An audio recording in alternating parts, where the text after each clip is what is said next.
Bonjour à toutes et à tous, je suis ravie de vous retrouver aujourd'hui pour la rediffusion de notre table ronde sur les générations au travail. Alors avant de rentrer dans le vif du sujet, j'aimerais d'abord vous parler de Previa. Alors Previa, qui sommes-nous? Nous sommes une société, une équipe engagée dans la lutte contre l'absentéisme, la prévention de la santé et le développement de la qualité de vie et des conditions de travail, par le biais d'accompagnement individuel de salariés en situation de fragilité ou d'arrêt maladie longue durée, et par le biais d'accompagnement collectif comme la formation, gestion du stress, prévention des TMS ou santé mentale. Alors, je me présente, Mylène Schneider.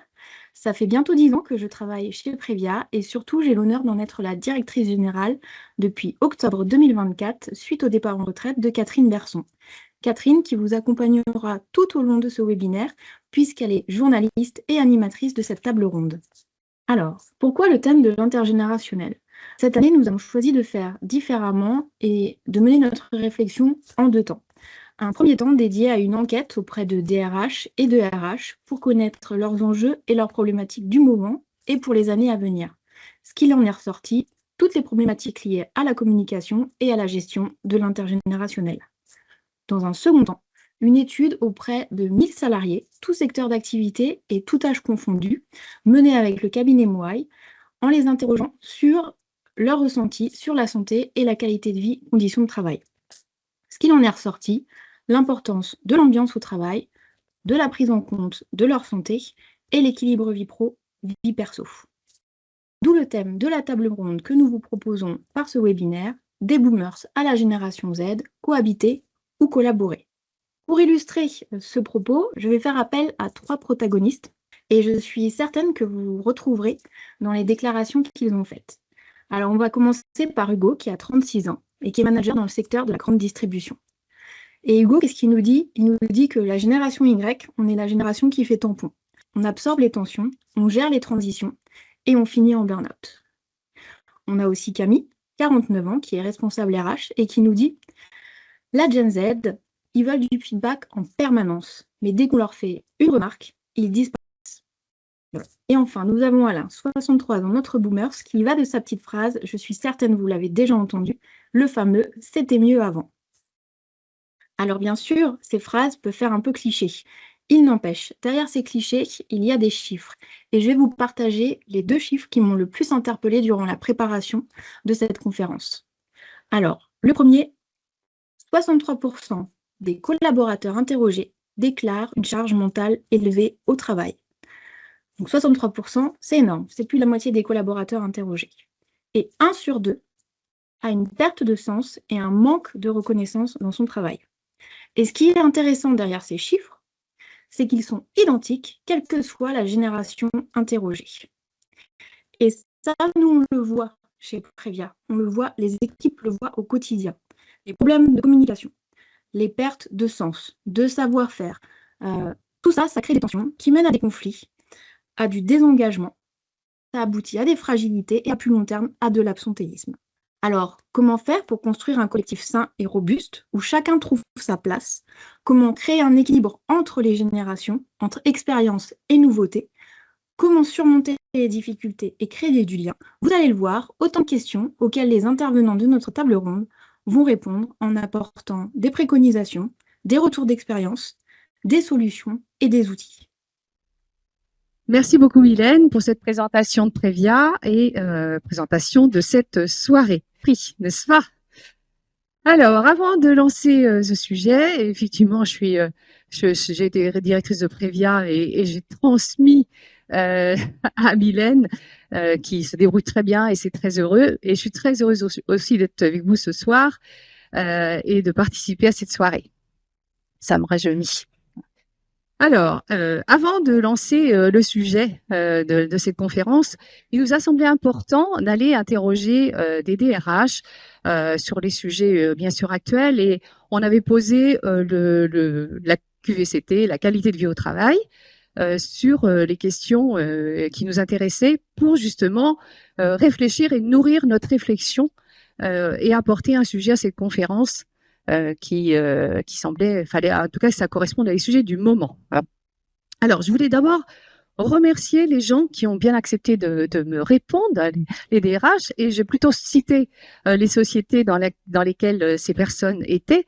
Donc, je remercie évidemment qui est présente là du coup, l'entreprise Brioche Pasquier, Saint-Gobain, Ramsay Général de Santé, la CPAM, le Crédit Agricole et le cabinet Moaï. Alors, ce soir, je remercie par avance nos intervenants. Mais juste avant, ce soir, nous allons donc parler génération et les différences générationnelles, parce qu'il y a souvent des malentendus, mais aussi des leviers communs pour mieux travailler ensemble. Nous allons explorer justement ces clés de compréhension et d'action avec nos 3 invités. Mais avant, je voulais vous prévenir que ça va être une soirée participative, intergénérationnelle et sans tabou. Je vais commencer déjà par vous présenter 2 personnes que vous avez déjà rencontrées, nos 2 reporters très spéciaux ce soir, Anaïs et Mathieu, des comédiens d'Échappée Belle, qui vont nous accompagner tout au long de la soirée. Alors, je sais qu'ils sont déjà passés parmi vous et vous ont interrogé, et je suis curieuse de savoir ce qu'ils ont découvert.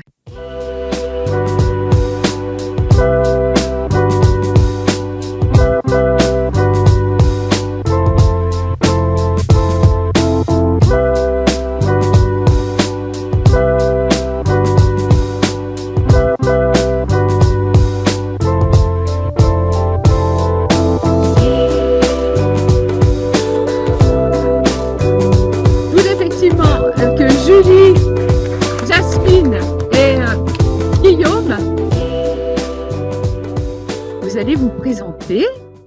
Et du coup, on va peut-être commencer par Jasmine. Honneur à la Gen Z. Avec plaisir. Bonsoir peut-être à toutes et à tous. Moi, je suis un peu entre deux parce que vous avez choisi une définition qui m'arrange pour me faire Z, mais je suis un peu à la frontière des deux. Donc, je suis ce qu'on appelle un zillennials dans le jargon réseaux sociaux. Donc, je m'appelle Jasmine, je suis entrepreneur. J'ai fondé un média d'orientation professionnelle que j'avais commencé étudiante et que j'anime encore aujourd'hui, qui s'appelle Vocation. Si vous voulez écouter ma voix pendant des semaines, il y a plein de podcasts sur les plateformes.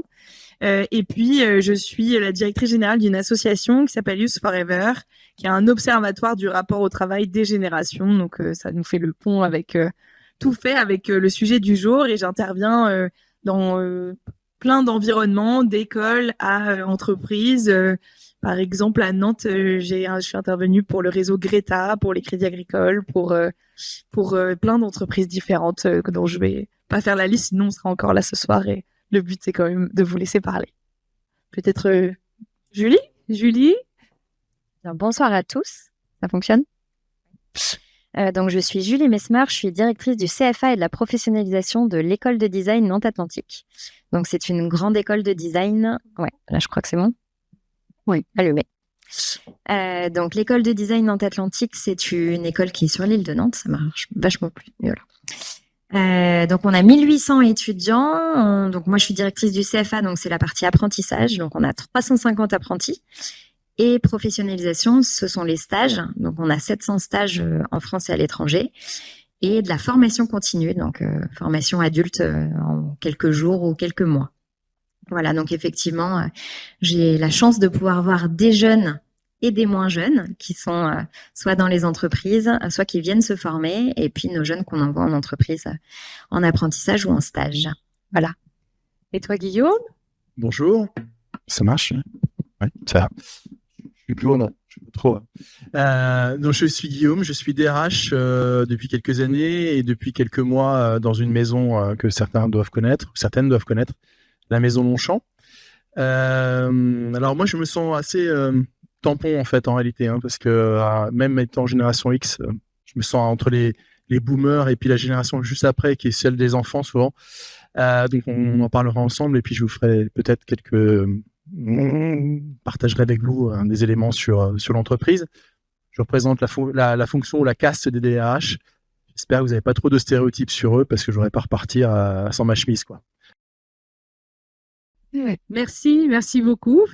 Donc, on va bien commencer par vous faire travailler un petit peu et je vous disais de pouvoir se mettre en petits groupes pour pouvoir répondre ensemble à la question: quelles sont, selon vous, les attentes des salariés aujourd'hui?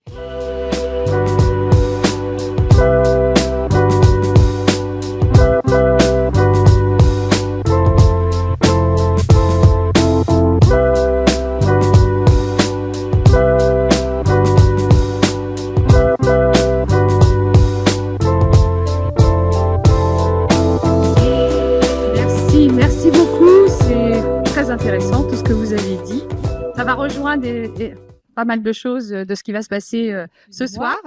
Avant de laisser de la parole à nos intervenants, j'aimerais vous partager quelques enseignements marquants qui sont issus, bien sûr, de notre étude exclusive avec le cabinet Moaï. Alors, d'après les résultats de cette étude, il en ressort que les attentes prioritaires au travail sont, vous l'avez dit pas mal, l'équilibre vie personnelle, vie professionnelle, la reconnaissance et l'ambiance au travail. Un constat fort, près d'un salarié sur deux a envisagé de changer d'entreprise en 2024. Pour les principales causes, c'est la rémunération et la culture managériale.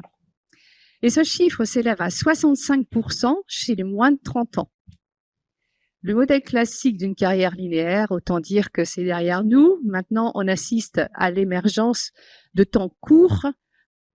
La carrière, ça se passera très différemment de ce que ça a été, notamment à mon époque.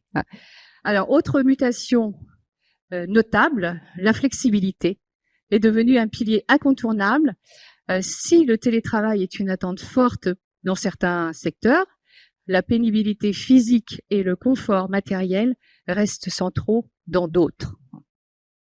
Plus largement, on constate un fort besoin de sens, d'autonomie et de responsabilité. Malgré les démarches engagées en matière de qualité de vie au travail, on voit que seul un salarié sur deux estime que des actions concrètes sont menées dans leur entreprise.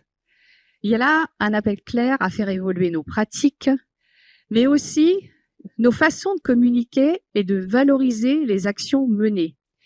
J'insiste sur cette phrase parce que lorsque j'ai interrogé les DRH, tous m'ont dit « on fait plein de choses, on a mis beaucoup de choses en place autour de la qualité de vie au travail et on a le sentiment que nos salariés n'en sont pas conscients et c'est bien dommage. Alors, on ne sait plus trop comment communiquer, comment mettre en avant les actions que nous avons menées. » Alors derrière ces chiffres, il y a un enjeu de fond, c'est celui de préserver la santé mentale et d'assurer la fidélisation des talents dans un monde du travail en pleine mutation. On voit bien qu'il y a quelques difficultés à recruter par endroit. Donc, fidéliser ces talents, ça reste quand même un vrai sujet. Alors, je vais commencer par poser des questions à nos intervenants pour décrypter un petit peu ces constats. Et je vais commencer par Jasmine.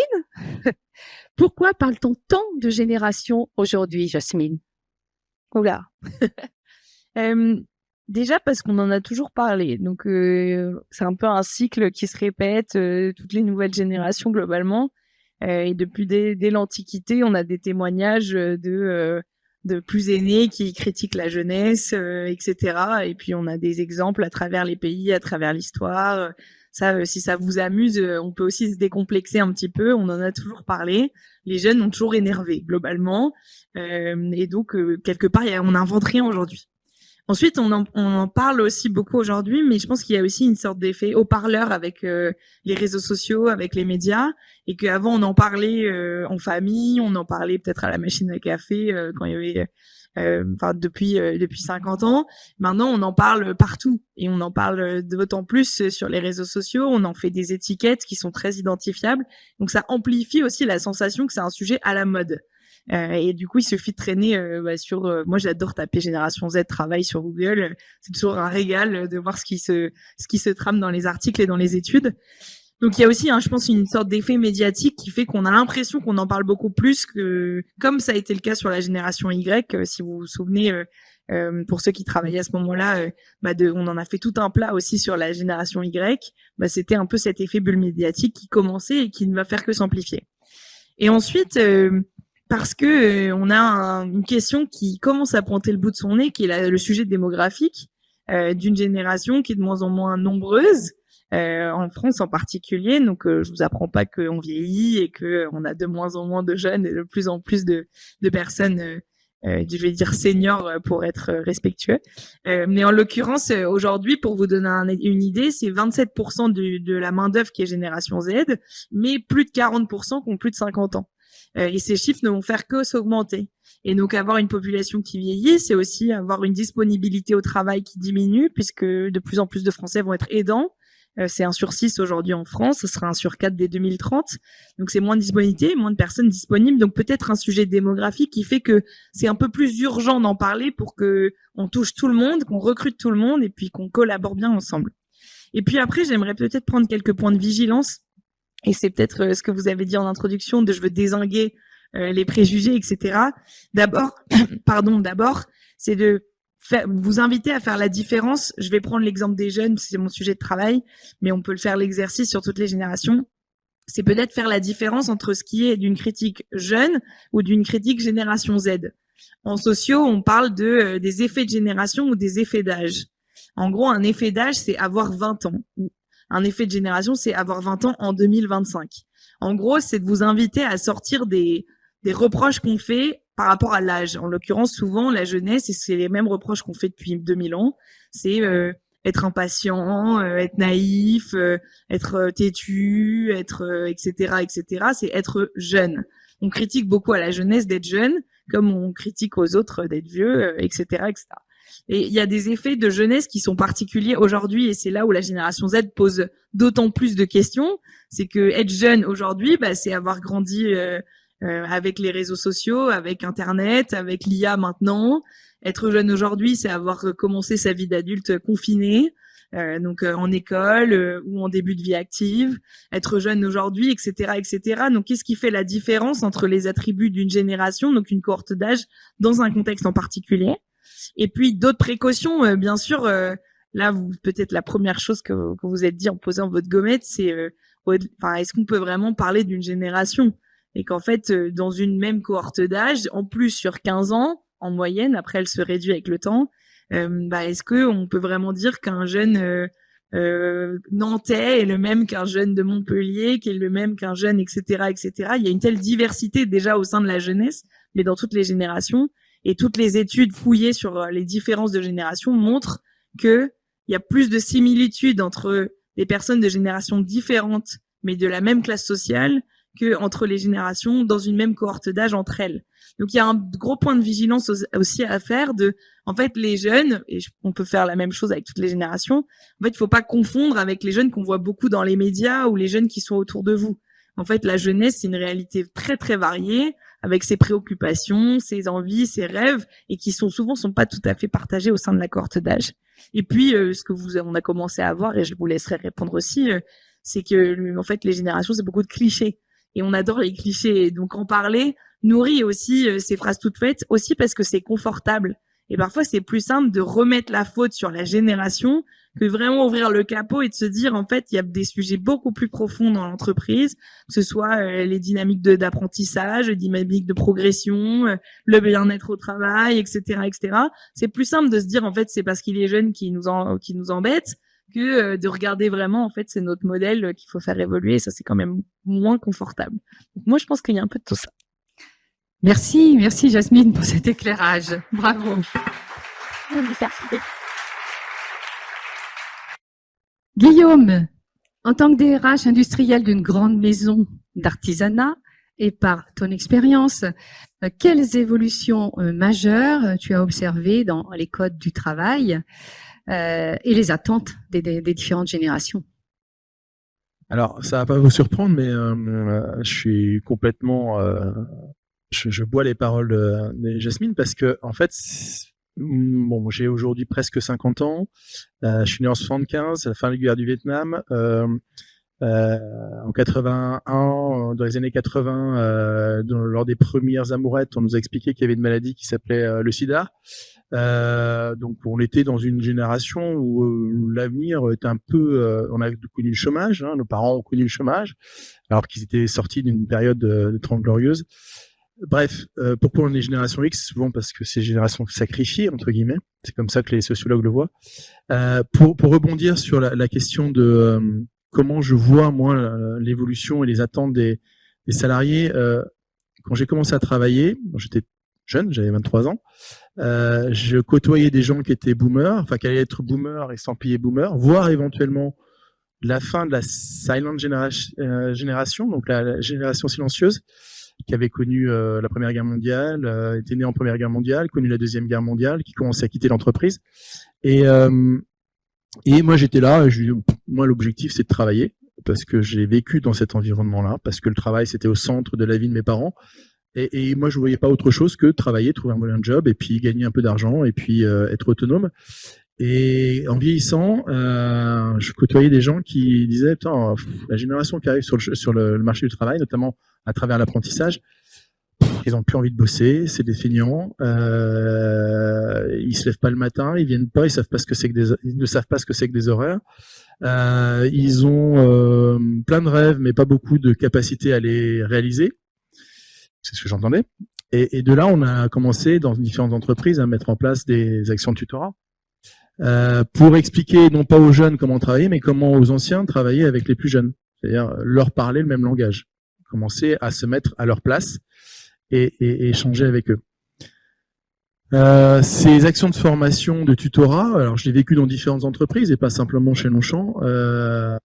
Encore une fois, je suis là depuis très peu de temps, notamment dans le bâtiment, en travaux publics, où j'ai passé quelques années. En fait, on s'est rendu compte simplement que, pour rebondir, les plus anciens disaient c'était mieux avant, les plus jeunes disaient c'est vieux cons, ils comprennent rien. La réalité, c'est qu'en fait, quand on les a mis autour d'une table, qu'on leur a expliqué, enfin qu'on leur a permis d'exprimer leurs difficultés à travailler ensemble, en fait, ils ont tout de suite réussi à converger sur. En fait, on est là parce qu'on a envie de gagner de l'argent, parce qu'on a envie de s'assumer, parce qu'on a envie de réaliser notre vie. Alors, c'est pas exactement la même vie qu'avant. Hein, c'est pas exactement. Je vais me marier, je vais avoir une maison, je vais avoir des enfants. C'est autre chose. Mais ça a permis au moins de rassembler ces générations. Et moi, ce que je crois profondément, c'est qu'en réalité, je vais pas arriver à la conclusion, mais c'est qu'en réalité, les sociologues, les marketeurs ont cherché à segmenter des populations pour mieux les comprendre, pour mieux leur vendre un certain nombre de choses, pour mieux les étiqueter, pour tenter de cerner ces populations. Et la réalité, c'est qu'en fait, on a à peu près, même si les enquêtes montrent parfois un peu le contraire, mais on a à peu près la même volonté, c'est d'être heureux, d'accomplir une vie la plus facile possible. Moi, en tant qu'X, quand je regarde une génération Z qui me dit « moi, le télétravail, c'est minimum 3 jours par semaine », je dis « faux. Ouais. Et pour autant, j'en ai envie aussi. C'est-à-dire que quelque part, j'aimerais aussi passer 3 jours, non pas devant la télé, mais à travailler, mais chez moi, et pouvoir gérer plein d'autres choses. Aujourd'hui, j'entends des jeunes qui disent moi, attends, le télétravail, c'est indispensable parce que de toute façon, j'ai prévu de faire du yoga de 15 à 16, éventuellement. Mais par contre, à 21h, je serai sur LinkedIn en train de chercher des candidats pour éventuellement les mettre en relation avec l'entreprise. Là aussi, par rapport à une génération qui a connu le travail s'arrête à la porte de l'entreprise, et puis la vie familiale démarre. Aujourd'hui, il n'y a plus effectivement de frontières, mais ça fait longtemps déjà. Enfin, moi, je l'ai vécu déjà depuis 20 ans, où cette frontière, elle est vraiment ténue, voire plus du tout présente. Et c'est ce que j'essaye d'expliquer à les plus anciens pour leur dire, écoutez, un jeune qui quitte le travail à 16h, ça ne veut pas forcément dire qu'il a pris sa journée. Oh. Parce que certes, il va faire des choses de 16 à 17 ou à 18 qui seront pas du tout professionnelles, mais à 19h, peut-être lors d'un after work avec ses copains, il va parler d'entreprise, il va parler de ses souhaits, pourquoi travailler pour Longchamp, pourquoi travailler pour une autre boîte. Et puis il va faire justement du réseau social, mais dans la vraie vie, quoi. Et ça se quantifie pas, ça se mesure pas, on sait pas le faire, parce qu'évidemment on n'est pas un manager derrière le jeune. Merci Guillaume. C'est une chose à dire. Hein, mais... Oui, mais c'est un passionné et c'est normal. Il y a tellement de choses à dire. Julie. Julie, dans ton rôle de directrice de CFA, tu accompagnes chaque année des centaines de jeunes vers le monde du travail. Quel grand changement observes-tu dans leurs attentes, leurs repères et leurs envies? Alors, je rejoins un petit peu ce qui a été dit aussi. Effectivement, moi, ça fait un peu plus de 15 ans que j'accompagne des jeunes avec une équipe dont une partie est ici. On peut voir une différence, mais en fait, on la note systématiquement pour toutes les générations de toute manière. Ce qu'on peut voir quand même, et là, je parle un peu plus pour des jeunes dans le design, hein, parce que c'est quand même ceux-là que je côtoie depuis quelques années, depuis une bonne dizaine d'années d'ailleurs, c'est qu'ils sont en recherche de sens de l'entreprise dans laquelle ils vont travailler. Beaucoup plus peut-être qu'avant, parce qu'avant, il y avait moins de possibilités, ou en tout cas, ils n'imaginaient qu'une seule possibilité d'avenir, c'est-à-dire qu'ils rentraient à l'école, ils allaient passer en apprentissage, et après, il fallait absolument trouver une entreprise, et c'était la seule possibilité. Aujourd'hui, nous, on a des offres qui ne sont pas pourvues parfois, parce que les jeunes ne veulent pas aller dessus, et on en a beaucoup. Aussi parce qu'ils se disent, c'est pas grave, si ça marche pas sur cette solution-là, j'en trouverai une autre. Mais il y a toujours une solution. Et ça, c'est quelque chose qu'on avait peut-être moins avant, où on se disait, il y a qu'une seule solution et il faut la tracer. Non, aujourd'hui, ils vont trouver d'autres solutions, et ça peut être aussi quelque chose de plutôt intéressant, parce qu'on peut se dire, effectivement, la vie est moins linéaire, comme on le disait. Il y aura plus de changements, et ils l'appliquent dès le début. Ça, c'est un grand changement qu'on a vu. Et puis, on a aussi pu voir un petit changement dans l'autonomie. Et ça, on le voit, je pense, dès les petits. Hein. J'ai des enfants un peu plus petits qui rentrent en 6e. On voit bien que même à l'école, ils nous disent c'est pas la même chose. C'est pas comme vous avez connu la 6e. Et là, c'est pareil quand ils sont en études supérieures. C'est pas comme nous, on a connu non plus.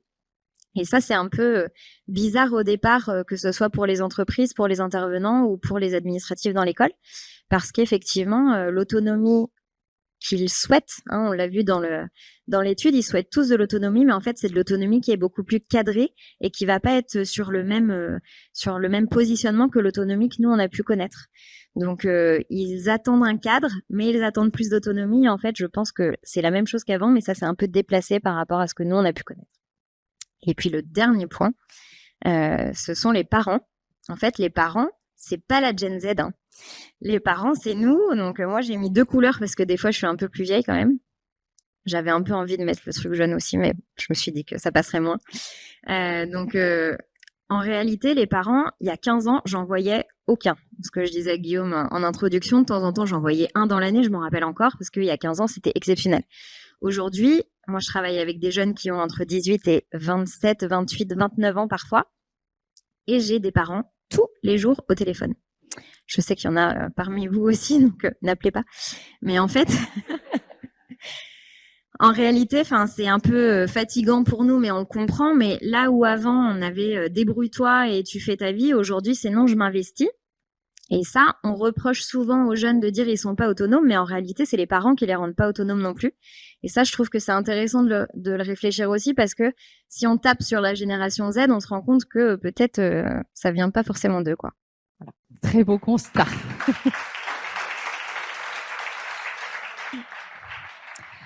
Alors, on va voir ce que tout ça soulève comme frein et comme levier. Donc, on a vu que le rapport au travail se transforme en profondeur, que les attentes sont fortes, parfois même contradictoires, et que ces évolutions questionnent les modèles existants. Alors, qu'est-ce qui coince?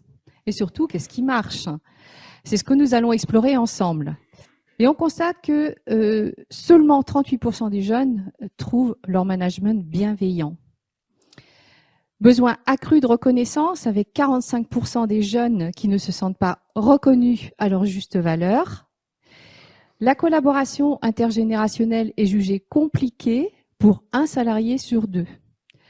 On sait qu'il y a des choses qui fonctionnent, notamment les projets d'entreprise collaboratifs, un changement de proximité repensé et des actions en faveur de la santé.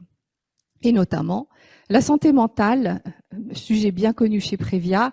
Grâce à nos accompagnements suite aux arrêts de travail, on voit beaucoup que les arrêts de travail sont dus à l'épuisement professionnel. Alors, on va maintenant passer à une séquence vivante de théâtre-forum à partir d'une situation réelle. Vous allez pouvoir expérimenter les points de blocage et surtout proposer des solutions concrètes. Et je vais laisser la place à Mathieu et Anaïs. Quelle transition incroyable, merci. On va vous jouer une petite scénette. Moi, dans la scénette, je vais m'appeler Mathis et j'aurai 26 ans. Voilà, c'est la magie du théâtre. Incroyable. Vous allez y croire. Eh bien moi dans cette scénette je m'appelle Bérangère et je suis une manageuse de la génération X. Oui, c'est ça, tout à fait. J'ai donné Super. mon Bon, vous vouliez me consentement. voir, Oui, mais ça Bérangère tombe très bien. Ben oui, très bien parce qu'en fait, voilà, ça tombe bien. Ouais. Parce qu'en fait, j'ai une bonne nouvelle. Écoute, Ah, super. voilà, c'est je- le projet Viracopos, on a gagné. J'en étais sûr. Wouh! Oh là là, comment Non, on a alors bossé. ouais, non, en fait, oui, peut-être, j'en sais rien, je sais pas, j'ai pas le résultat encore, mais en tout cas, voilà, je voulais te voir parce que comme tu sais, il y a une petite restructuration qui arrive là dans l'entreprise. Ah ouais, ok. Voilà, et donc Très ça veut dire qu'il va y avoir des créations de postes. Super. Et justement, il y a une création d'un poste de manager qui s'installe et on en a parlé un peu avec le Comex et il y a ton nom qui est sorti et voilà, c'est encore un peu officieux, mais en tout cas, nous on a vraiment pensé à toi. On se dit que voilà, avec l'expérience que tu as acquis ici, ça serait vraiment top. Et voilà, on t'invite à postuler quoi. Voilà, C'est un poste de quoi? c'est un spot de responsable, hein, de manager. Voilà. Non, ça va. Merci. C'est bon. Ça. Non, ça va, merci. Non, mais attends, après, tu Non, sais, non. bon, vraiment, enfin, c'est quasi acquis, quoi. Vraiment, moi, je peux t'aider si tu veux après à présenter un petit peu ton t'embête dossier, pas. préparer l'entretien. Non, parce et qu'en tout ça, fait, non je vais, ça ne m'intéresse pas, en fait, voilà, c'est sympa. Ça Peut-être t'intéresse que les pas autres, ça va les de- intéresser. Alors moi, pas du tout. Alors les postes à Ça, responsabilité. c'est manager, hein. Ah ouais, le manager, je vois bien. Voilà, je vois bien. Ouais, c'est ce que, ouais. Moi, vraiment, ça me fait pas rêver, quoi. Fait pas rêver, c'est c'est beaucoup pas- d'investissement, pas beaucoup de retours, tout ça, ouais. Non, merci, mais non.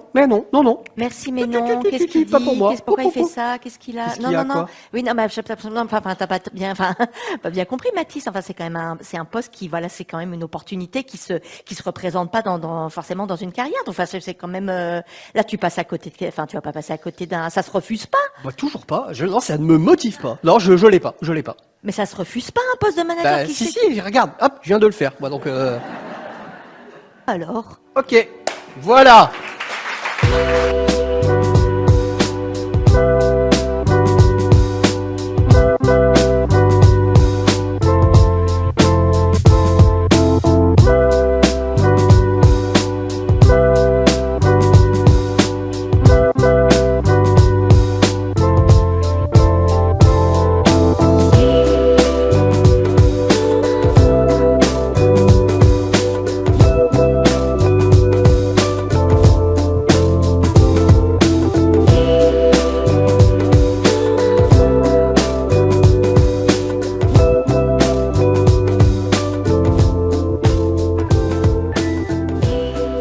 Eh bien, on va rebondir sur tout ce qu'on a vu et entendu. Et du coup, je vais demander à Guillaume. Je me souviens, par exemple, que tu as donné des exemples sur des salariés à la retraite qui continuent de garder le lien avec le mentorat et la transmission du savoir. Et quels sont pour toi les principaux défis concrets que votre entreprise rencontre en matière de gestion des différentes générations? Et quelles initiatives avez-vous mis en place en fait pour qui semblent fonctionner? On va parler de ce qui est positif. Bon, là, on a 4 heures. Alors, déjà, sur le sujet des personnes qui partent en retraite, c'est vrai que c'est un peu contre-intuitif de s'intéresser à ces personnes-là parce qu'elles ne sont plus dans l'entreprise. Et pour autant, j'ai eu l'occasion et je suis en train de mettre ça en place chez Longchamp. C'est partant d'un constat, une petite blessure personnelle qui était en 2020 où on a vu partir plein de gens qui avaient travaillé depuis plusieurs années, 20 ans, 30 ans, 15 ans, 40 ans parfois. En pleine période Covid, sont partis par la petite porte et il n'y a pas eu de célébration parce qu'on ne pouvait pas le faire, on ne pouvait rien faire. Bon. Partant de ce constat-là, j'ai trouvé que c'était triste et j'ai réfléchi pas tout seul, avec mon équipe de l'époque, sur ce qu'on pouvait faire pour ces personnes qui partaient en retraite, avec l'idée, non pas simplement de les préparer au départ à la retraite, mais surtout de conserver le lien entre ces personnes et l'entreprise. De cette idée est né en fait le principe de créer des associations. C'est pas très nouveau, hein, il y en a plein qui le font, mais une association d'anciens avec une mission. La mission, c'est pas simplement de faire une bouffe une fois par an, donc un repas des anciens qui vont se rappeler toutes les bonnes anecdotes et les bonnes histoires qu'ils ont pu vivre. Mais c'est surtout de pouvoir garder ce lien en venant régulièrement dans l'entreprise, en devenant éventuellement formateur à titre bénévole ou indemnisé d'une certaine manière, de pouvoir témoigner aussi sur ce que l'entreprise leur a apporté. Parce qu'il y a par exemple une chose qui est très difficile à partager ou à transmettre, c'est la fierté d'appartenance à une entreprise. On vient de sortir d'un engagement de survey, d'une étude, d'un baromètre social dans lequel on a des gens qui disent « moi je suis très fier d'appartenir à l'entreprise ». Mais comment on le met en équation? Comment on transmet cette fierté? On sait transmettre le savoir-faire, la compétence technique. Moi, aujourd'hui, je suis au milieu de maroquinières et de maroquiniers, d'agents logistiques. Ça, on sait faire, on sait transmettre. En revanche, qu'est-ce qui fait qu'on est fier d'appartenir à une marque, à une société? Qu'est-ce qui fait que, généralement, quand un jeune arrive, les plus anciennes, j'ai parlé des femmes, commencent par leur dire « Ouais, moi, il y a 20 ans, c'était vachement mieux parce qu'on travaillait différemment, on avait plus de reconnaissance au travail, etc. » Et puis les jeunes posent la question en disant « Mais pourquoi tu es toujours là ?» Et là, la question, c'est la réponse est souvent « Parce que j'adore la maison, parce que j'adore les produits, parce que j'adore la famille. » C'est une entreprise familiale, à la tête de laquelle il y a la troisième génération. Et ça peut paraître une injonction paradoxale en disant à la fois je suis très critique vis-à-vis de mon entreprise, ça fait 20 ans que j'y suis, mais j'y suis toujours. Et j'y suis pas pour de mauvaises raisons, parce que c'est pas que le salaire qui me retient. Un salaire de maroquinier ou de maroquinière, c'est à peu près 2000 € brut mensuels. Donc c'est pas forcément que ça qui retient la personne. C'est avant tout l'ambiance de travail, vous l'avez cité, c'est les collègues, c'est le management. On a connu des périodes où on avait des managements très très sévères, justement liés à des générations qui sont parties, où c'était en gros je t'ordonne, tu obéis. Aujourd'hui, les personnes qui ont connu ce type de management, qui sont aujourd'hui managers, donc des responsables d'atelier, sont amenées à expliquer pourquoi elles donnent un ordre, pourquoi elles donnent une consigne, qu'est-ce que ça veut dire, pourquoi c'est important que la personne en face réalise cette mission ou cette tâche.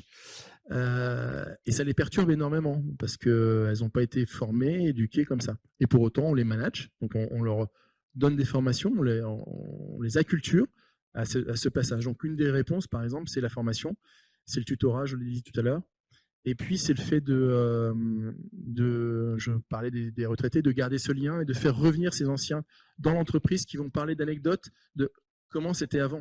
Parce que souvent on dit c'était mieux avant, mais je vous encourage à lire un ouvrage de Michel Serres qui disait c'était mieux avant, qui explique que finalement c'était pas mieux avant, mais c'était pas pire non plus. C'est juste de savoir comment c'était avant pour pouvoir se dire tiens, il y a des gens qui avant nous ont fait des choses. La maison Longchamp, elle est née en 48, elle existe encore aujourd'hui, c'est pas par hasard. C'est parce qu'il y a eu un travail de fond qui a été réalisé par d'anciennes générations, qui est perpétué par de nouvelles, et pas de la même façon. Il y a 20 ans, 30 ans, l'image était très, très traditionnelle, artisanale justement. Et on est passé à quelque chose d'industriel, mais avec des produits qui sont rénovés, qui ont une image beaucoup plus jeune. Aujourd'hui, la cible, c'est 25-35 ans. Alors qu'avant, c'était le sac que maman donnait à sa fille. Voilà. Aujourd'hui, c'est plus tout à fait ça, quoi. Voilà. Je sais pas si j'ai bien répondu à la question. En tout cas, j'ai partagé cet élément-là. Et il n'y a pas de recette miracle dans l'absolu. Je pense qu'il y a surtout beaucoup de communication à avoir. Oui. Alors, je suis d'accord, c'était pas forcément mieux avant, c'était différent. Et je pense que dans chaque génération, il y a beaucoup de choses bien à apprendre et à surtout peut-être penser que ça. Jasmine, quelles sont, selon toi, les principales incompréhensions, clichés ou difficultés de chacune des générations? Et qu'est-ce qui fonctionne bien dans la collaboration intergénérationnelle selon ton expérience? Alors, j'essaie de faire un peu une réponse fourre-tout, c'est un sujet très vaste, mais déjà, ce qui va varier, et ça c'est la définition d'une génération, c'est qu'il y a des moments de vie différents et donc des priorités différentes, un niveau de vie différent, etc. Ce qui est en train de se passer aujourd'hui, c'est qu'il y a de moins en moins de linéarité sur ces moments de vie. On peut moins parler.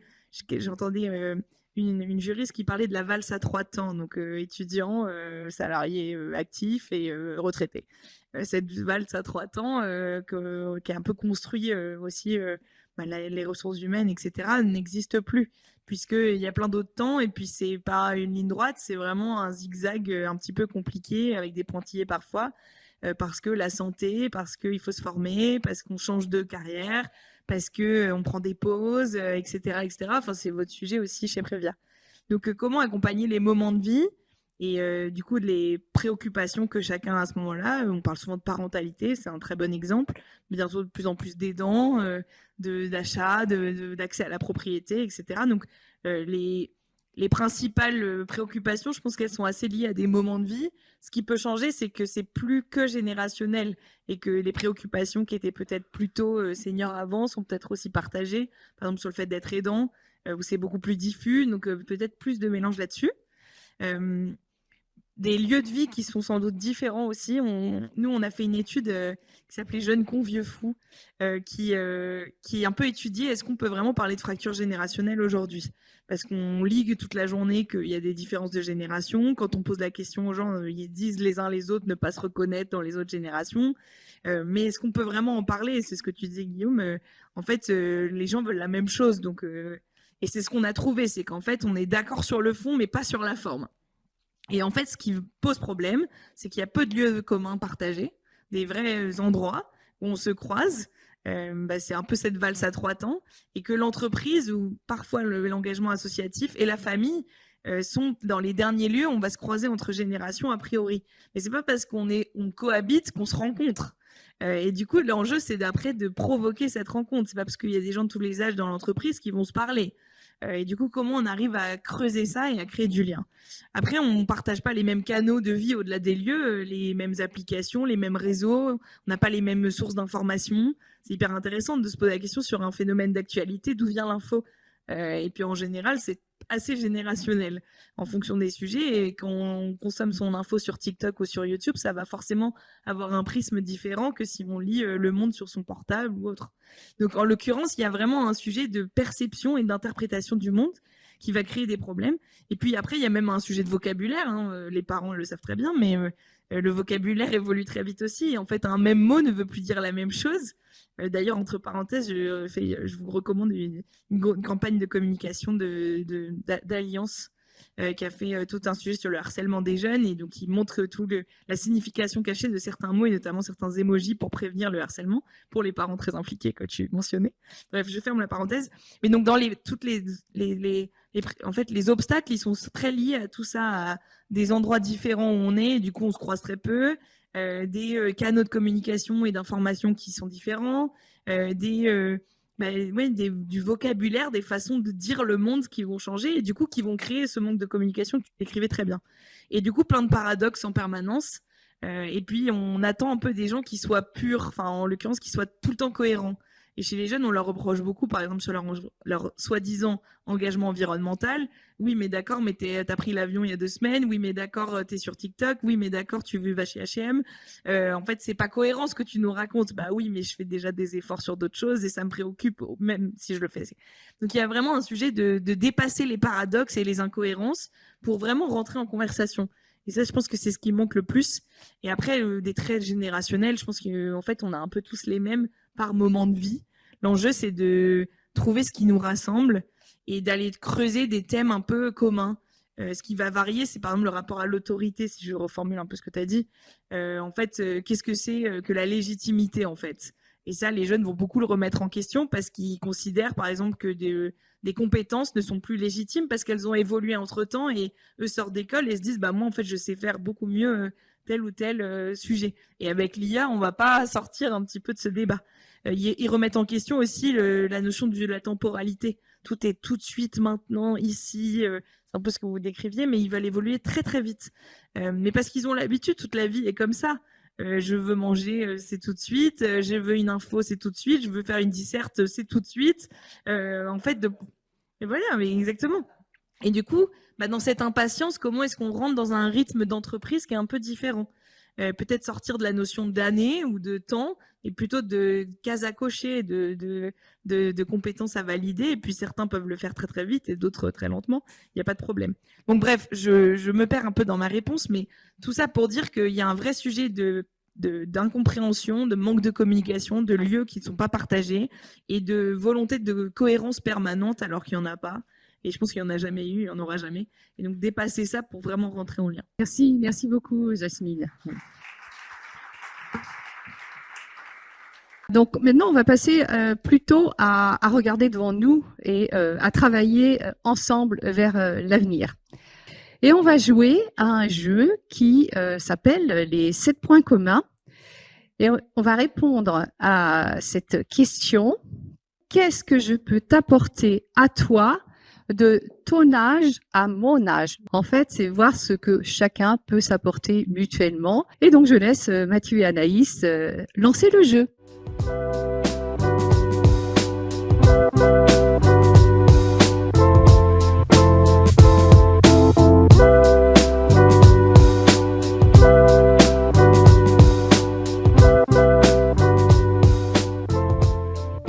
Alors, maintenant, on va donner la parole à nos intervenants, notamment par rapport au retour des données de notre étude. Alors déjà, on voit qu'il y a 3 priorités communes qui ressortent de toutes les générations.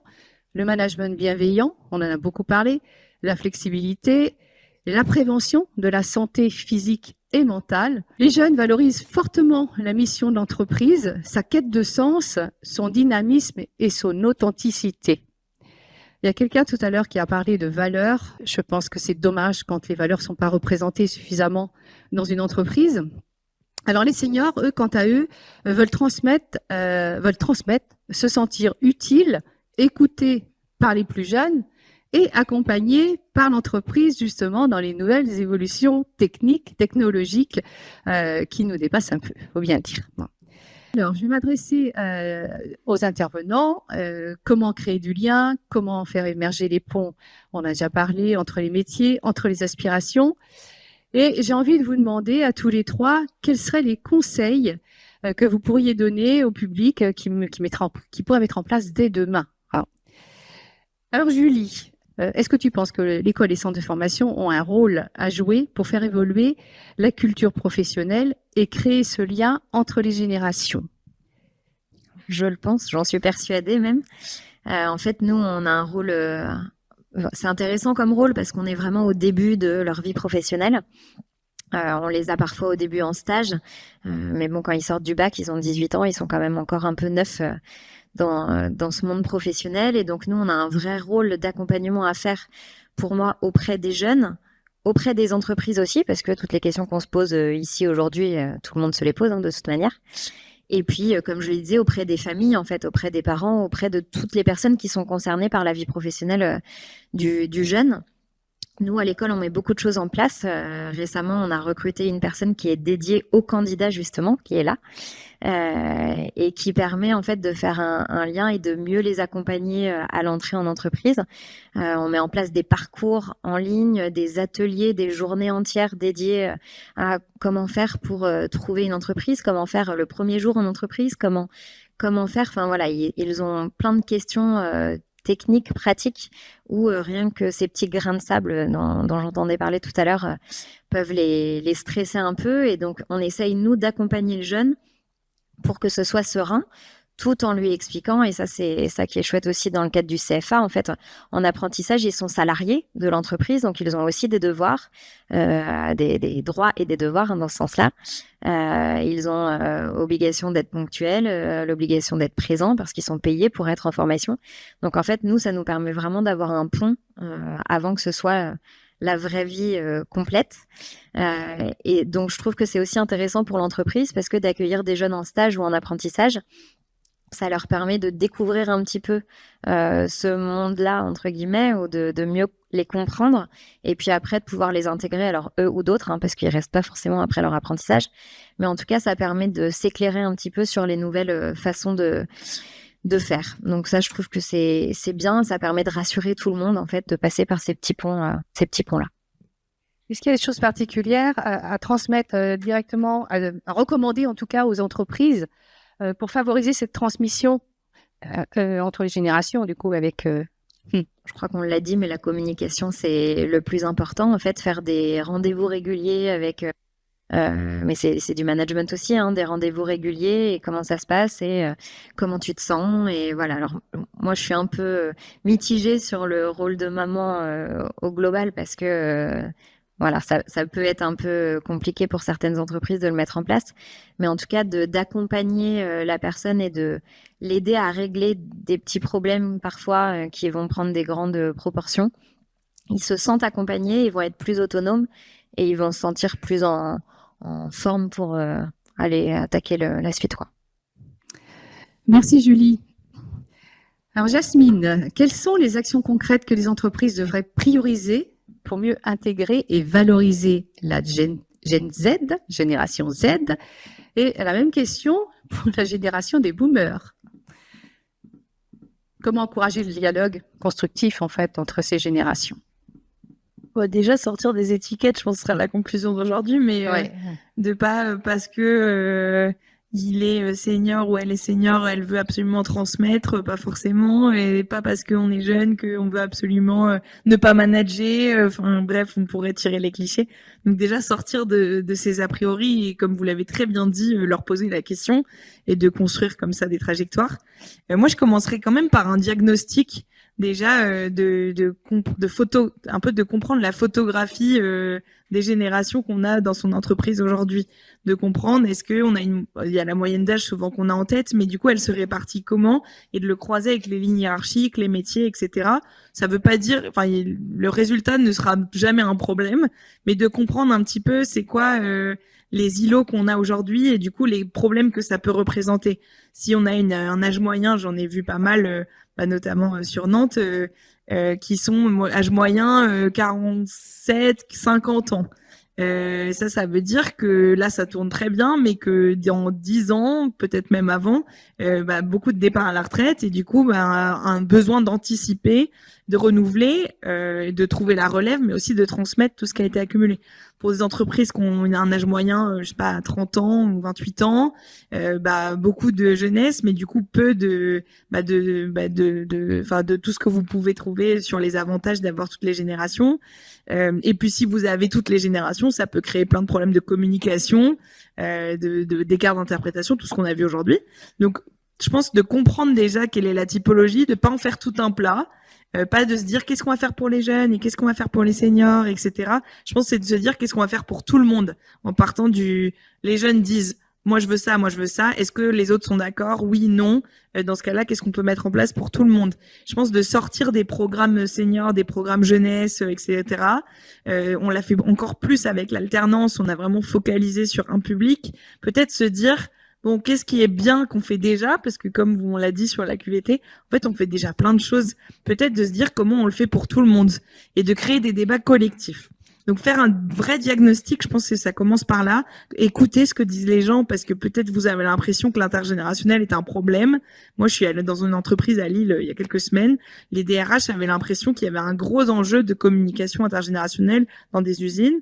On est allé rencontrer les managers, on a fait toute une intervention. Première question que j'ai eue, c'est pourquoi vous avez organisé ce sujet aujourd'hui? Il y a aucun problème chez nous, on comprend pas. Est-ce que ça vous inquiète? En parlant au DRH, et ils étaient complètement démunis parce qu'ils avaient l'impression qu'ils avaient identifié un sujet, mais c'était leur interprétation.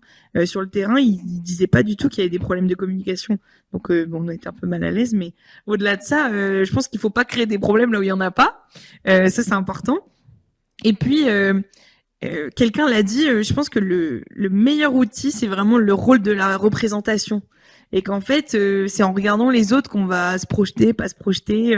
Vous l'avez dit, le manager, enfin, c'est en entente avec le manager ou la manager, c'est le facteur numéro 1 de pourquoi je reste dans un boulot ou pourquoi je le quitte. L'équipe et son manager, c'est toujours la variable d'ajustement au quotidien. Je me sens bien, je me sens pas bien. Et du coup, regardons qui sont nos managers, qui sont les dirigeants, les dirigeantes, et qu'est-ce qu'ils donnent comme signal. Déjà, s'ils ont le sourire une fois de temps en temps, ça donnerait quand même une idée plus positive. Donc, je pense de travailler aussi la puissance des rôles modèles, d'avoir des managers intergénérationnels, de donner de nouveaux récits. Mais ça, vous l'avez déjà dit, donc j'ai rien à vous apprendre. Et peut-être un exemple que je peux vous partager, vous connaissez tous Enaf, je pense, les pâtés Enaf. Entreprise évidemment qui est bousculée par son produit de faire du pâté dans le contexte et le monde dans lequel on est aujourd'hui. Donc même se réinvente et travaille là-dessus. En fait, ce qu'ils ont mis en place pour créer ce dialogue, c'est qu'il n'est pas forcément sur la génération, hein, mais surtout sur un sujet qui est un peu touchy pour certains, cette notion de fierté qui est un peu mise à mal par leurs produits. En fait, ce qu'ils font, c'est que dès qu'ils accueillent une nouvelle personne, ils visitent toute la chaîne de valeur.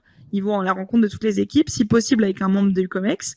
En fait, le but, c'est pas forcément que de montrer, c'est surtout de créer un dialogue ouvert et de se dire, en fait, si là, ça te pose un problème dès le début, on peut en parler, on peut ouvrir un débat, une discussion. Enfin, je trouvais que c'était intéressant. Guillaume, quelles sont les pistes d'évolution que tu envisages pour adopter un nouveau modèle de travail dans Depuis ton le début, je entreprise? réponds pas aux questions, non, j'en suis conscient. Hein. J'aimerais justement ne pas répondre à la question directement. J'ai 3 sujets. L'intégration, le départ, et puis ce qui se passe entre les deux. Et quand on a réfléchi dans différentes entreprises où je suis passé sur la question de l'intégration, du parcours d'intégration, on s'est dit c'est un parcours d'intégration pour les jeunes, pour les moins jeunes, pour les plus anciens. Et puis en fait là, dans l'entreprise où je suis aujourd'hui, on a un parcours d'intégration qui ne différencie absolument rien. C'est le même pour tout le monde. Il n'y a pas d'adaptation en fonction de je sors d'école, je suis là depuis, j'ai eu une expérience professionnelle ailleurs. D'ailleurs, pour l'aspect recrutement, on recrute le tout venant. C'est-à-dire que aujourd'hui, pour devenir maroquinier, on forme. Il n'y a plus vraiment d'école de formation. On prend n'importe qui, entre guillemets, avec des expériences souvent dans différents domaines, et on les accompagne. Ça, c'est la première chose sur l'onboarding. Donc, il n'y a pas de différenciation. Ça va dans le sens de ce qu'on disait. Sur la sortie, il y a un phénomène qu'on n'a pas du tout évoqué, c'est aujourd'hui on croit encore qu'on peut fidéliser les gens pendant 10 ans, 15 ans, 20 ans, ce qui est faux. Enfin, en tout cas, moi, c'est pas l'expérience que j'en ai. Donc, comme on n'arrive plus à les fidéliser, il faut leur donner envie de revenir. Et c'est les fameux salariés boomerang dont vous avez peut-être connaissance. Moi, j'ai pas fait de statistiques vraiment précises, mais j'évalue entre 10 à 20% les salariés qui reviennent 1 an, 2 ans, 3 ans, 5 ans plus tard. Donc ça suppose qu'au moment du départ, souvent par le biais d'une démission, on soit capable de, comme je dis souvent, on peut rater un mariage, mais il faut pas qu'on rate le divorce. Et la séparation, il faut qu'on la réussisse au travers de qu'est-ce qu'on aurait pu faire de différent avec toi. Qu'est-ce que tu attendais véritablement de ton entreprise? Comment ton manager était avec toi? Bon, je me suis inspiré d'intervenants, notamment aller sur les réseaux, Julien Estier par exemple, qui travaille beaucoup sur ces générations aussi, et qui aujourd'hui met carrément en place des entretiens de départ qui posent ces questions, qui sont pas simplement t'es parti pour quelle raison? Le salaire, parce que la plupart du temps c'est plus facile de parler du salaire que d'autre chose. Non, qui posent des vraies questions sur mais qu'est-ce qu'on a raté en fait? Qu'est-ce qu'on aurait pu faire de différent? Et ça, c'est un outil qui est plutôt puissant. Voilà. Dans l'intervalle, c'est ce qu'on a déjà dit, hein, c'est partager les bonnes pratiques, c'est se parler. Je me souviens d'une phrase quand moi j'étais jeune parent, je venais jamais voir mes enfants, d'un collègue plus âgé qui avait des adolescents et qui me disait, tu sais, ce qui est vachement important avec les adolescents, c'est de continuer à se parler. Et je constate aujourd'hui, j'ai des adolescents, c'est pas simple parce que quand ils rentrent de l'école, du lycée, la première chose qu'ils font, c'est qu'ils montent dans leur chambre, ils s'enferment, ils regardent des vidéos, ils écoutent de la musique, et puis ils redescendent pour manger, et puis ils repartent après avoir mangé. Pourtant, on a des relations tout à fait normales avec eux au quotidien, et pour autant, on se dit, qu'est-ce qu'ils ont dans la tête, qu'est-ce qu'ils pensent, c'est quoi leur rêve, qu'est-ce qu'ils ont envie de faire plus tard. Bon, alors il y a Parcoursup, donc on commence à poser des jalons, mais garder le dialogue, questionner, véritablement être ouvert. Moi, j'aime pas, par exemple, il y a un mot que j'aime pas beaucoup, parce qu'il est tarte à la crème, on en a beaucoup évoqué aujourd'hui, c'est bienveillant. Moi, je préfère le terme de bienfaisant, c'est-à-dire montrer notre authenticité, notre sincérité à travers des actes, et pas simplement à travers des intentions. La notion de bienveillance, il y a une intention derrière. La bienfaisance, on fait, et puis on fait bien, ou pas. D'accord. Donc, et on est plus jugé souvent en tant que manager sur ces aspects-là. Et le dernier outil que je voudrais partager avec vous, on l'a fait il y a pas très longtemps, ça s'appelle l'Empathie Map. C'est-à-dire, on est une équipe de direction, par exemple, et on commence à s'interroger sur ce que pensent nos équipes de nous. Et alors là, c'est assez, comment dirais-je, déstabilisant. Parce que les remontées qu'on a, eh ben, c'est qu'on fait pas rêver. C'est qu'on nous voit en collectif, on est vachement sérieux, alors on n'a plus de cravate aujourd'hui, hein, quasiment. On fait pas la gueule, mais simplement on est concentré sur ce qu'on a à dire. Voire, on n'est pas concentré sur ce qu'on a à dire, surtout pas sur ce que la personne est en train d'expliquer. On est sur nos PC, nos téléphones, etc. Donc on n'est pas là. Et nos équipes nous observent, nous voient. Et les jeunes nous voient. Et alors là, c'est très immédiat. Et c'est ça qui est génial, c'est qu'il y a une énorme spontanéité. Il n'y a plus beaucoup de barrières entre un plus jeune et un plus âgé. C'est le tutoiement direct. C'est non mais attends, pourquoi tu fais ça? À quoi ça sert? Qu'est-ce que tu es? Est-ce que tu penses que ça a du sens? Hein, on l'évoquait. Et nous, je partais d'un comité de direction industrielle. Et quand on reçoit ça, on s'interroge là-dessus. On se dit, non, si moi je fais pas rêver, si l'entreprise, enfin, si nous collectivement nous ne faisons pas rêver, comment on va mettre en place nos plans de succession? Qui va prendre la suite derrière nous? Bah là, on a que des interrogations, quoi. Donc, essayez cet exercice d'empathie map, ou dans un français plus meilleur, de carte empathique. Mettez-vous à la place de vos équipes si vous en avez, ou des gens qui sont plus jeunes ou différents. Et puis, on en reparlera peut-être plus tard. Merci beaucoup Guillaume. Je crois que c'est absolument passionnant et on pourrait en parler pendant des heures. Mais l'heure tourne, donc moi je pense que je vais d'abord vous laisser un espace pour poser vos questions. Si vous avez des questions à poser, c'est le moment. Nos intervenants sont toujours là.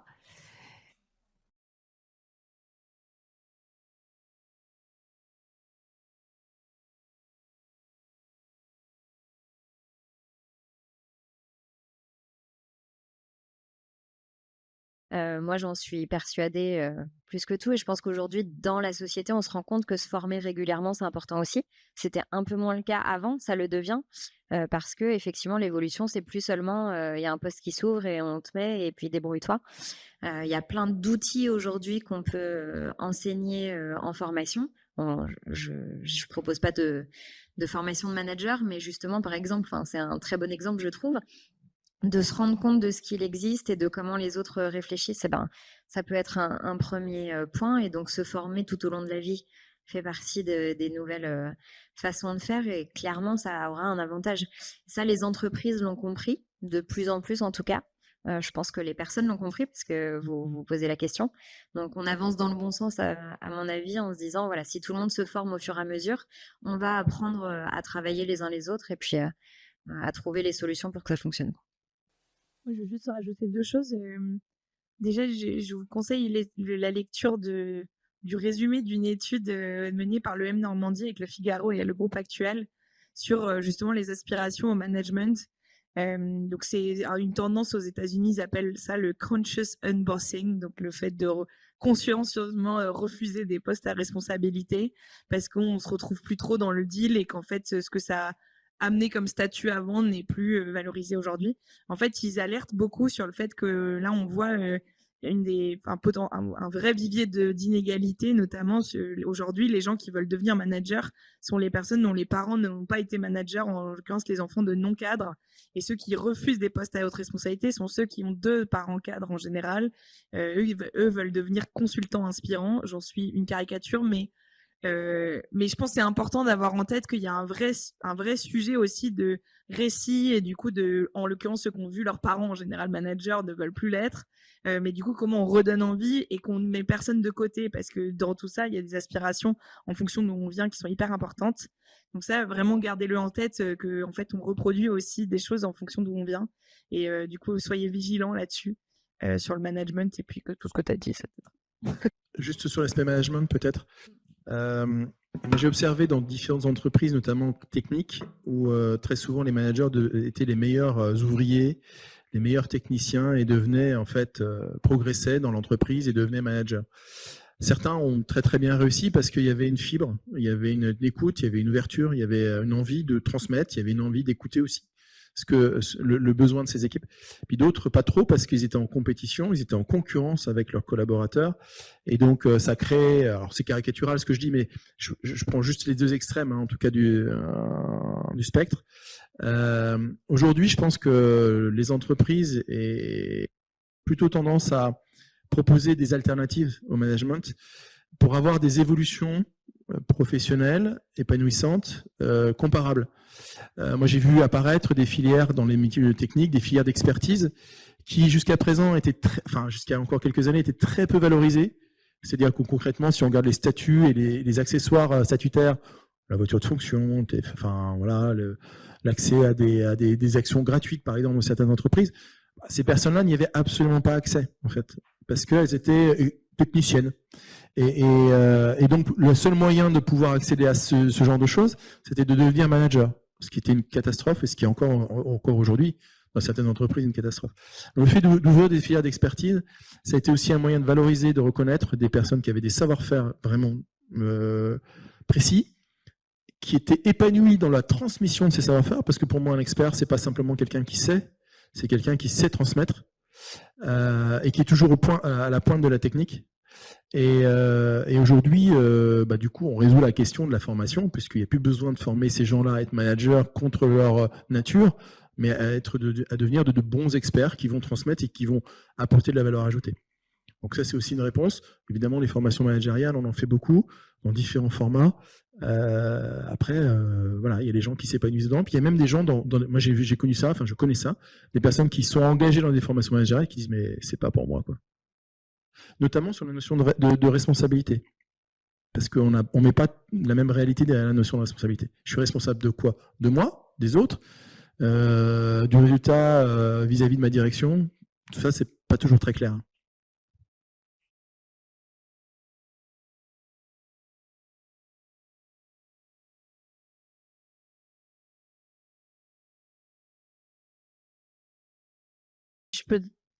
C'est un peu ce que j'essayais de dire aussi tout à l'heure, de l'importance de décliner au pluriel et que la génération gomme la diversité.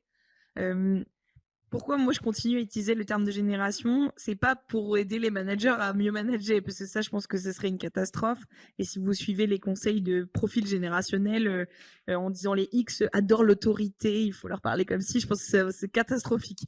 Néanmoins, pourquoi je continue à l'utiliser? Donc là, c'est plutôt comme un sujet d'étude. C'est que, et d'ailleurs, pas mal d'instituts de recherche, notamment aux États-Unis, le Pew Research Center, qui est un énorme institut, avait utilisé cette grille-là pour étudier les comportements. Ils ont fait un communiqué il y a 2 ans. On arrête d'utiliser les prises générationnelles, ça nous perd, justement pour ce que vous dites. Pourquoi moi je continue à l'utiliser? En fait, c'est que la génération, et la jeune génération en particulier, est une sorte pour moi de loupe grossissante sur l'époque. Et qu'en fait, ce qui se passe très fort chez les jeunes en particulier, c'est souvent un révélateur de ce qui se passe chez tout le monde et surtout de tendances qui sont à l'œuvre et qui vont être de plus en plus globales. Si on regarde l'IA, de regarder comment les jeunes se sont adoptés au travail, etc.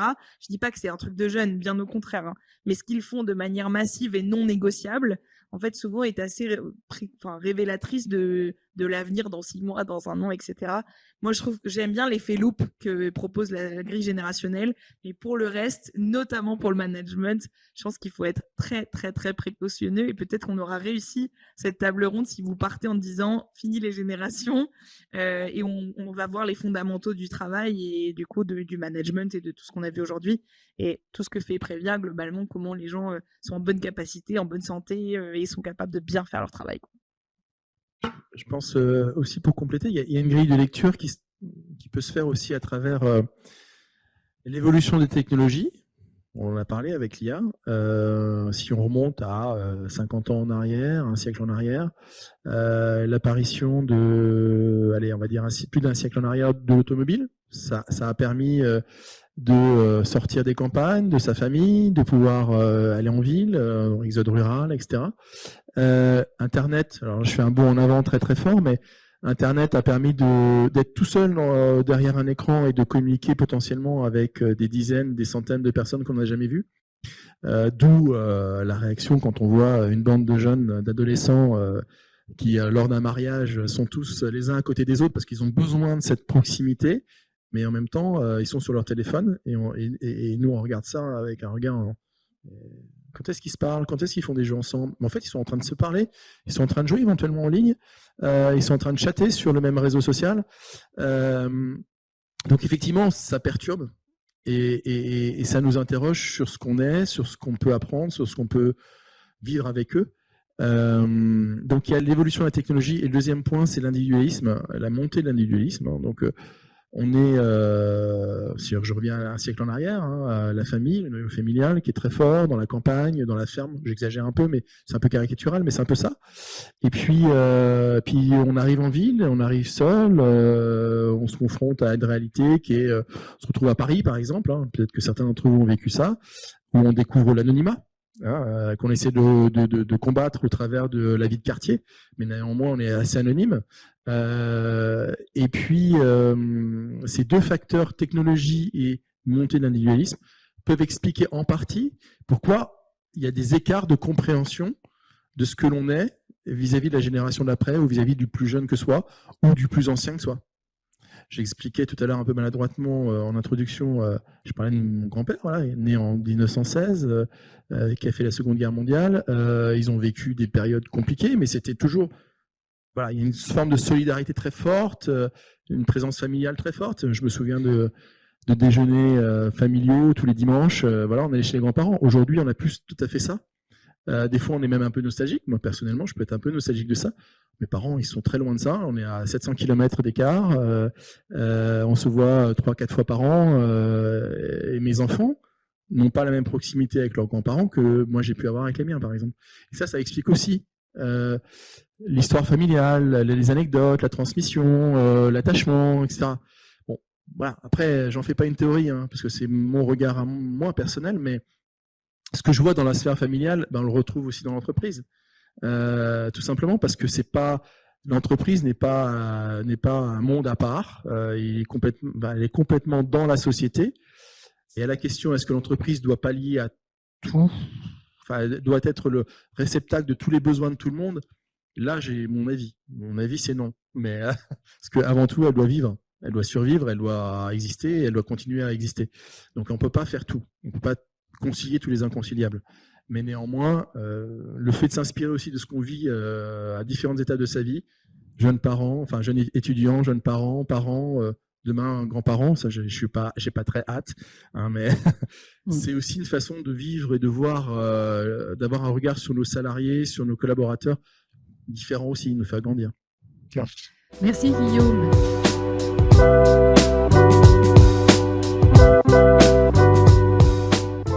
Alors, vous l'aurez compris dans cette table ronde, cohabiter, c'est la base, mais collaborer, c'est essentiel pour construire un collectif et un avenir durable.